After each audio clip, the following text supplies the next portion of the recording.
sa hapong ito, nandito kami ngayon sa Barangay Balonanito, na kung saan isa sa mga barangay na sakop ng bayan ng Maribeles. Kaya ngayon, ito kami upang tuparin ang kahilingan ng isa sa mga nag-comment at followers ko doon sa video ko nakaraang mga araw sa Panipoy na bakit daw ang pangalan ng isang barangay ay Balonanito. So ito ngayon, bibigyan ko sa iyo ng testimony o patunay na kung saan hinango ang pangalan ng barangay Balonanito. Muna papakita ko sa iyo ang barangay hall. Ang barangay hall.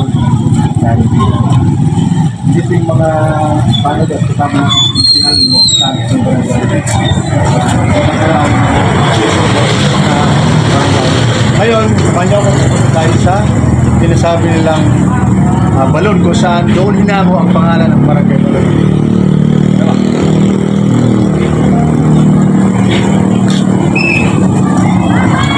Ito yung health center ng barangay Balonanito. Actually, dalawa ang health center ng barangay Balonanito, sa Circle at din dito. So kaya ang mga tao rito pagdating sa mga medical, hindi sila nahihirapan dahil dalawa ang center, Circle at dito. Bandang Porto, doon na sila pupunta sa Circle. Dito kasi napakalawak ng lupa na sa hakot ng barangay Balonanito, kaya kailangan ng dalawang center. So ito, ngayon tutuloy na tayo para makita nyo naman kung gaano kaganda ang lugar na to na tinatawag na Balon. Samahan nyo ako doon.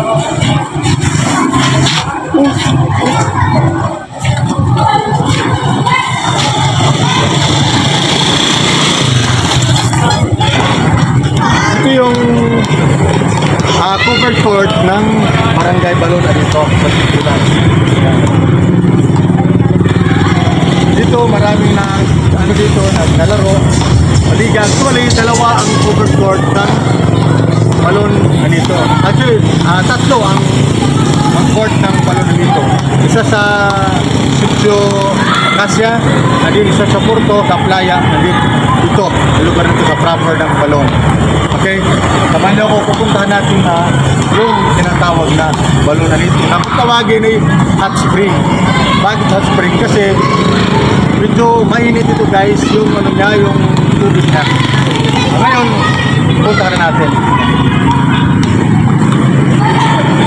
Medyo pataas lang siya, kasi pakyat nga siya ng mountain. Pero meron naman siyang hagdan. Kaya punta na.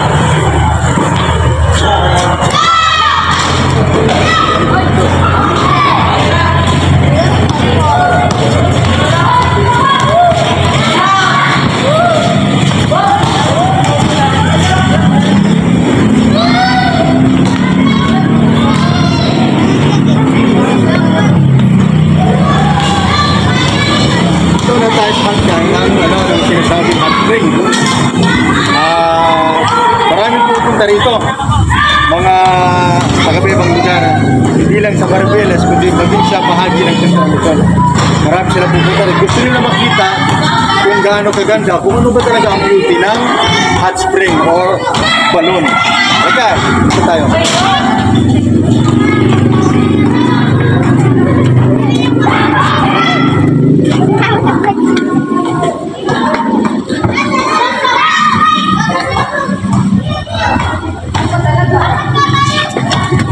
Hindi sa gaanong malawak, hindi sa gaanong kalaparan, pero maganda siya. Ngayon, tinan mo, yung balon. Kasi minimintin ito ng barangay. Minimintin ito ng barangay. Pagandahan, kailangan lagi siyang maganda. Pinipinturahan siya, pati yung mga damo niya, lagi itong tinatapasan. Talaga may maintenance ang barangay dito na nakatalaga. Kaya, punta na natin yung mismong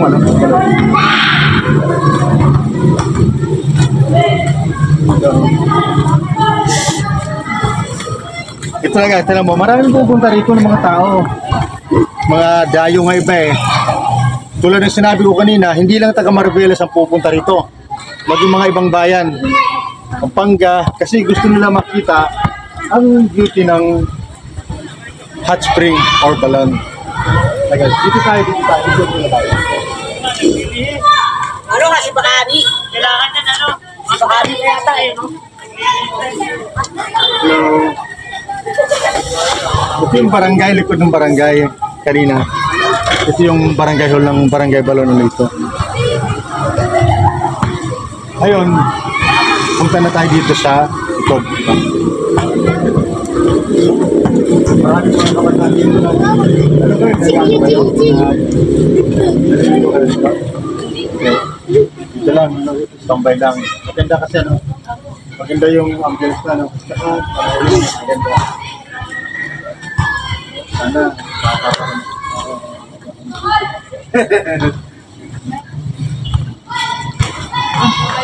hindi kita nakapansin na. Nandito ka pala. Last video? Yan.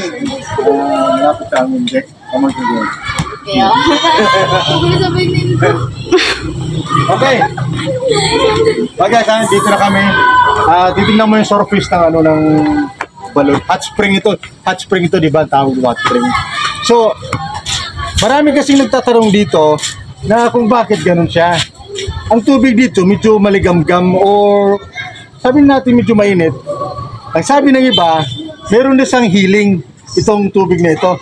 Kaya kung titingnan mo, si sir, naligo. Pero guys, dito naman may mga rules dito na dapat sundin dito. Teka. Sabi ng barangay, dapat sundin ang rules na gusto nila ipa-implement dito sa lugar nito. Unang-una, dapat hindi ka naligo ng sisid. Kasi delikado. Kasi yung titignan mo guys, ito, ang surface dyan, gano'n lang. Pero pag sumisid ka sa lalim, malawak sa lalim yan. Posible ka ritong malunod dahil hindi ka na makaangat. Kasi ang ilalim yan, malabo, hindi sa malinaw. Kaya hindi mo na makita ang paangat ka, yung paakyat ka, hindi mo na makita yun. Kaya, dito natin, oh. Ngayon, sabi nila, maligamgam daw o mainit. Tingnan natin. Ay, oo nga. Oo nga. Sabi nila, mahiling process daw ito. Yung mga kumukulo, ito na mo. Kunin mo, kumukulo siya guys. Ayan. Kumukulo siya. Tingnan mo, paikot doon. Tayo mga bata. Okay. Ayan. Mainit nga siya. Kaya pala tawag niya hot spring. Kasi mainit siya. Hindi siya mainit na mainit as in. Pero kung baka sa lukewarm lang siya, maligamgam. Ganun, maligamgam lang siya. Kaya pwede siya. Meron siyang possibility na makagaling sa balat dahil nga maligamgam. Kasi nga, di ba, pag may mga sugat tayo, ang iba ginagawa, nag-iinit para magmaligam yung hugas sa sugat. Ito ganun rin yung tubig na ito. Hindi lang natin alam. Pero ayon sa research, ang pangalan pala ng balon na ito, small dead volcano. Patay na maliit na vulkan. Vulkan pala ito guys, na maliit lang. Kaya tawag nila small dead volcano.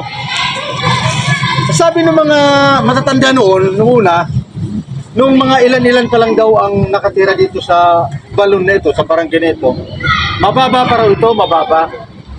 Kaya sabi nila, tumataas daw ito, lumalaki hanggang sa paglipas ng panahon, mataas na siya. At kung titingnan mo, ang likod niyan, palayan. Tignan mo, kunin mo, palayan, no? Palayan niya hanggang doon, palayan. Kasi, banda ron, palayan doon. Malapad ang palayan.